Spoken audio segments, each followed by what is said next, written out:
Hi lovelies, I'm Queen Lovely. Welcome back to my channel, Melanated Crowns. If this is your first time, welcome. Please hit the thumbs up. Make sure you subscribe and enable that notification bell so that you know when I post more videos such as this. This is Melanated Crowns, activating your divine femininity. And here on this channel, we are all about helping Black women obtain and sustain their mental, emotional, and spiritual wellness. So if that is something that you are interested in, you definitely want to join the Melanated Crowns community. So today is Wednesday, so we're going to do a Wednesday wisdom video. If you haven't already, make sure you go and check out my 11/11 video. It is 11/11 today, so you can understand the importance about manifestation. And highly requested, I have my new moon in Scorpio video because we do have a new moon this week in Scorpio. So go and check those videos out. I'm spoiling you all because I love y'all so much. So I wanted to talk about Black women and reality television because the Jasmine brand did an interview with Moniece. I hope I did not say her last name wrong. I'm going to just call her Moniece moving forward. I hope that's how you say her last name. Moniece was introduced to most of us on the hit show Love and Hip Hop. It has multiple cities, so she was part of the Love and Hip Hop Hollywood franchise that comes on VH1, and that was created and produced by Mona Scott Young. Okay, Mona Scott Young is a Haitian woman. She's Black. So Moniece did an interview with the Jasmine brand, and basically, now they didn't show the full interview. I was looking for the full interview, but they gave us a 3-minute clip, and I feel like a 3-minute clip was more than enough context and explanation for me to come on here and give my commentary and my sentiments on what Moniece said. So Moniece spoke about how when it comes to love and hip hop and most reality shows that feature predominantly Black cast, they are not being managed by a Kris Jenner. And she was making that comment to basically say, you look at the Kardashians, and the Kardashians are not really shown in a negative light on their television show. Their show, Keeping Up with the Kardashians, comes on the network E! And before I even move forward, I just want to say I think we could all agree that each network has a certain ambiance and frequency of vibration that it resides on. And VH1 has been known for quite some time to have reality shows that does not show individuals in the best light, specifically Black people, specifically Black women. Okay, going back to Flavor of Love, For the Love of Ray J, I Love New York, Real Chance of Love, even that show The Game or whatever it was, Ocho Cinco.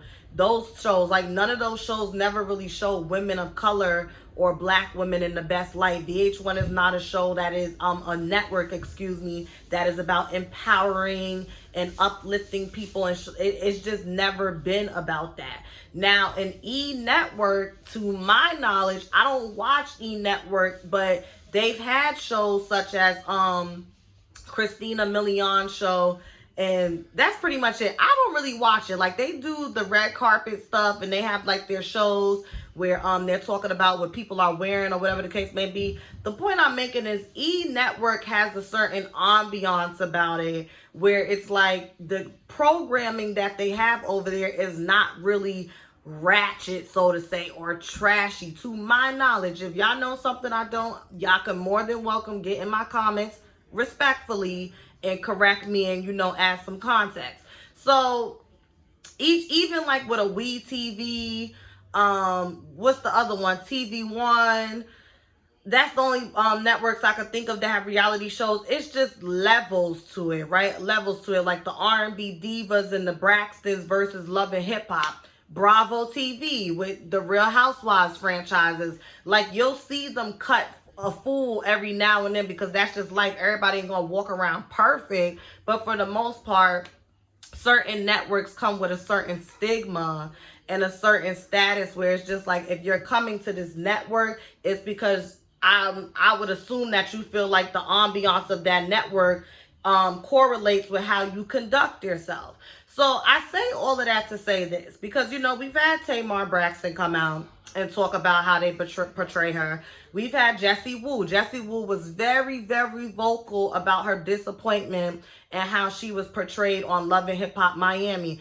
And we know Moniece has been going back and forth. I don't know if she's still part of, I don't even know what's going on. I don't know, child. I don't know. But I do remember Moniece like begging and pleading, saying that she felt suicidal and it was really taking a toll on her mental and emotional health, that she had to show up and work because these folks are signing contracts and you have to show up and work. And she was just saying it just was very counterproductive to her elevating and healing as a spiritual being to continue to be part of the show. And I 1000% agreed with her. Here comes the accountability factor, okay? Number one, nobody puts a gun to your head and tells you to sign up to do anything. That is something that you do on your own free will. And I will say that by the time Love and Hip Hop Hollywood came around, y'all had Atlanta and New York as a point of reference in culmination with shows such as Black Ink Crew and whatever else was coming on television at that time, to get an idea of what it is that these producers and these creators want from you in order for this show to continue to be a success. So Love and Hip Hop, I want to say after Chrissy and all of them got off the show, which was after season 2, that's when the whole franchise started to go under, because it stopped being about the spouses of individuals who's in the entertainment and music industry, and they started letting every Tom, Dick, and Harry come on that show that would give them ratings. So Love and Hip Hop has been diverted from what it used to be. So these people sign up to be on these shows in hopes that it's going to put money in their pocket. It's going to give them exposure if they have other career aspirations and things they want to do. If I'm not mistaken, Moniece is a singer. She does very well. She grew up with the Norwood family and whatnot, so she's had that plug. And what happens is you come on this show to get exposure for your brand, whether you sing, act, dance, whatever you want to do. But then they're putting you in situations with individuals that you normally would not fraternize with, okay? They're putting alcohol in the mix. They telling you one thing in your ear, telling this person one thing. You getting out of a production van not knowing that you about to go and sit down with your boyfriend's secret wife or whatever the situation is. And then if you don't have enough emotional intelligence and restraint, next thing you know, you throwing hands, you throwing tables, you throwing glasses, and now you look like a fool in front of millions of people. Then when the show wraps and you try and go and get a record deal, or you try and network so somebody could take you serious so that you could do some real business that's really going to hold you over for the rest of your life, because we all know these little gigs of reality television doesn't last.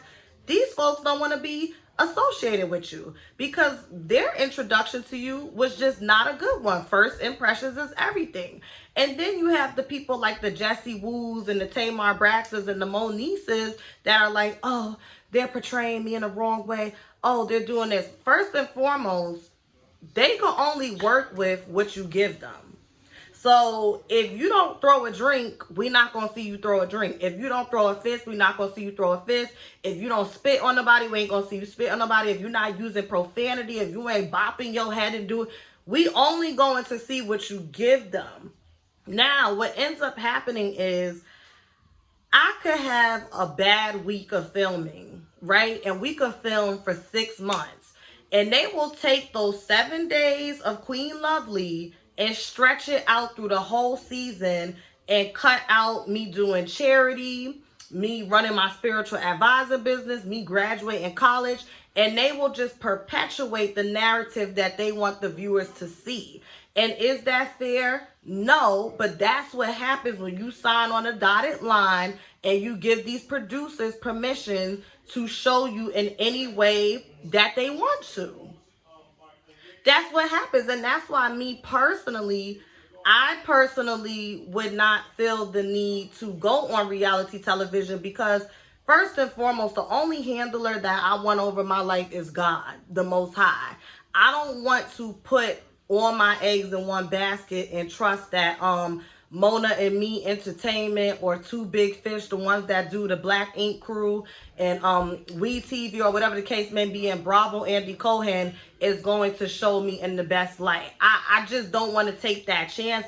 Because you just never know. You get put in these situations. It's like you watch it on television and you like, why is she acting like that? Why is he acting like that? And then next thing you know, you're put in a situation, and before you know it, you done went to 0 to 100, and now they stretched that one scene or that one incident that happened over 72 hours to 96 hours of filming for the whole 3-month season.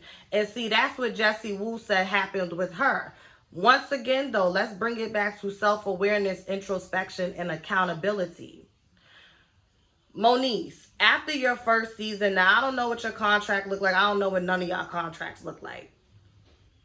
Even if it is a situation where after your first season, you are not unable to get out of your contract, you can still make an intentional decision to reprogram your subconscious mind and your conscious way of being and show up and be a better person. We've seen people do that, such as Jackie Christie on Basketball Wives. For as long as I can remember from the first season, we was like, oh my gosh, she's batshit crazy. Child, I can't do her. She's a liar. She's a manipulator. But we noticed that the past few seasons, it's been more of a situation where she's been more calm. I'm not saying Jackie still doesn't have her moments, but that just goes to show that if you make an intentional decision to show up and just be a half-ass decent human being that's not really doing too much gossiping, you're not throwing fish, you're not throwing drinks, you're not throwing tables, you're not starting stuff just to start stuff, that's what the camera will pick up. They can only work with what you give them. And it's the same thing for Tamar Braxton. It's like you want to cry and complain and say, oh, we don't have nobody managing us. And I get that. But at the same time, y'all are able-bodied adults who are volunteering yourselves continuously into these situations to be on reality television. Because that's how they get you. You come on and you're like, okay, I just want to promote, you know, my music career. I want to promote my acting career. I want to do this. I want to do that, etc., etc. But then, you know, you have a bad season. You get blacklisted. People don't take you serious. And now you feel stuck. You feel stuck like, well, damn, I got these bills paid. I got to do this. I got to do that. So let me keep doing the show because this is easy money. Even though it's costing you your soul, you continue to show up and film. Why? Because it's easy money. That was the thing with Nene Leakes. Another one. You upset that they offering you 5 episodes for your same salary. So you literally have to do less work and you still get paid, what was it, $2 million or whatever it is.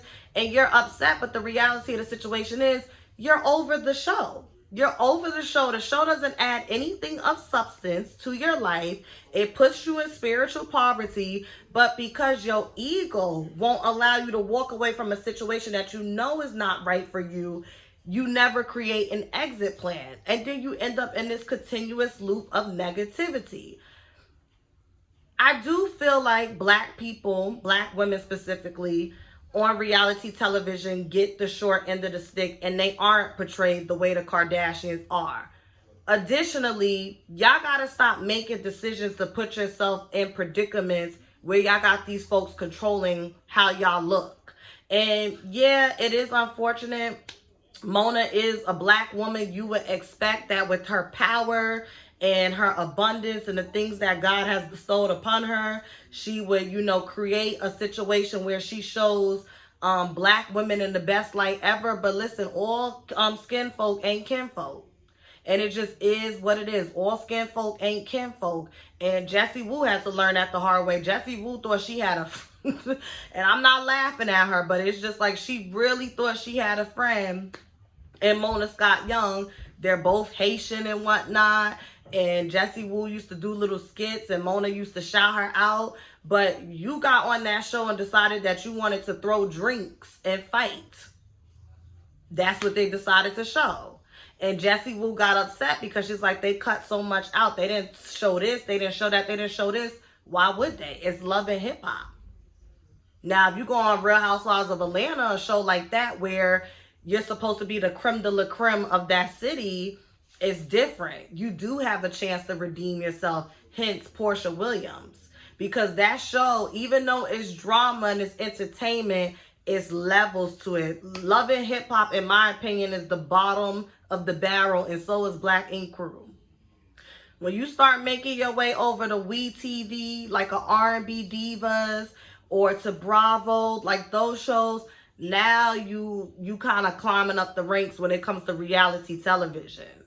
But when you on VH1, that is the bottom of the barrel. If you breathe wrong, they gonna stretch that out over 30 episodes. That's just how it works, okay? So I empathize with Moniece. I understand what she's saying. I hear her. I don't think anything that she said was inaccurate, but I just want Black women to do a better job at taking moments to be quiet, to be still, to do introspection, and to take accountability. Because yes, you may not have the best managers, you may not have management at all, but you need to tap in with God. You need to tap in with your higher self, and you need to learn how to stop and pray first. Y'all see fame and dollar signs, and y'all allow all of these externals, to have dominion over you. And that is why when it's time to make these decisions, God is nowhere to be found. Your ancestors are standing right next to you trying to say, don't do it, don't do it, don't do it. You signing your soul over to the devil, but you purposely refuse to see it because all you can see is that new Benz you gonna buy. All you can see is that new house you gonna be leasing. All you can see is, oh, I'm about to get a bunch of likes once I flex with my Birkin bag. But is it worth it to permanently damage your soul, your spirit, and your mental health? Is it worth it to permanently, your kids be able to Google you and see you acting a fool? Is it worth it that what you actually came on the show to promote, it is even harder to pursue it because now people don't want to work with you because of the way you act? You got to look at it in the long run, okay? So that's what I have to say. Y'all let me know about, whether or not Black women are unfairly portrayed on television. I think the answer is yes. I don't really have a dispute about that. Additionally, you got to make better decisions about how your image gets used and exploited. And that's just the honest to God truth. These people know they can only work with what you give them. You see Trina, she been on Love and Hip Hop Miami for how many seasons? She's boring as hell. But they gonna keep bringing her back because she's Trina. Same thing with Keisha Cole. I don't even know why Keisha Cole went on Love and Hip Hop Hollywood. They paid her, I think, like $1.something million to come, and she barely filmed. Same with Remy Ma. Like, it just is what it is. So I get it. Somebody like a Moniece who's new, you don't have that same leverage, but you still have control over the way you show up. And you still could have made a decision to say, I'm coming on here strictly to network, promote my music, talk about being a mom, and that's it. And that's another thing. Y'all be doing the most to make sure you secure your spot on the next season. But then come season 2 or 3, all of a sudden, now you over it. You can't take it. And I get that.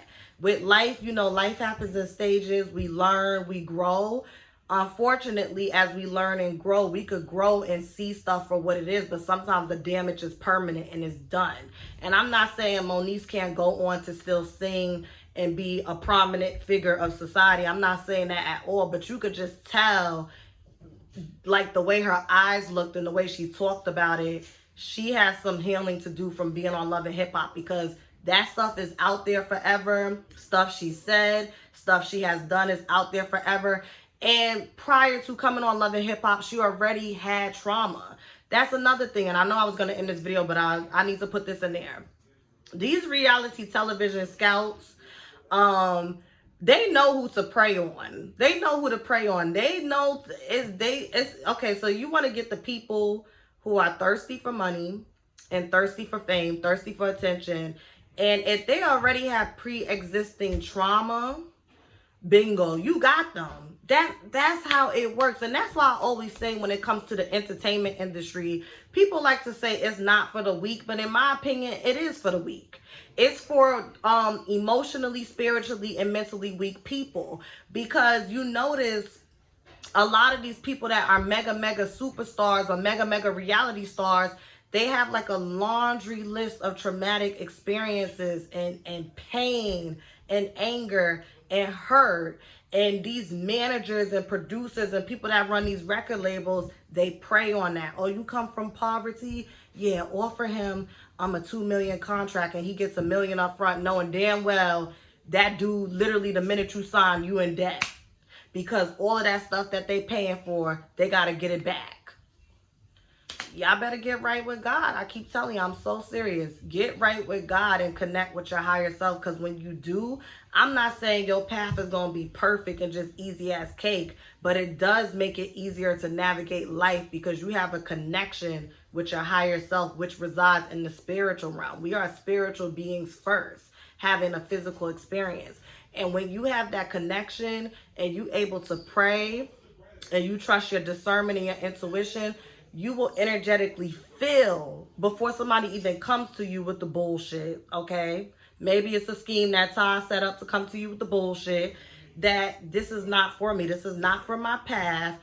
Thanks, but no thanks. But a lot of people don't have that connection with God. They don't. And that's the problem. And that's all I got to say. Y'all have a good night. Bye.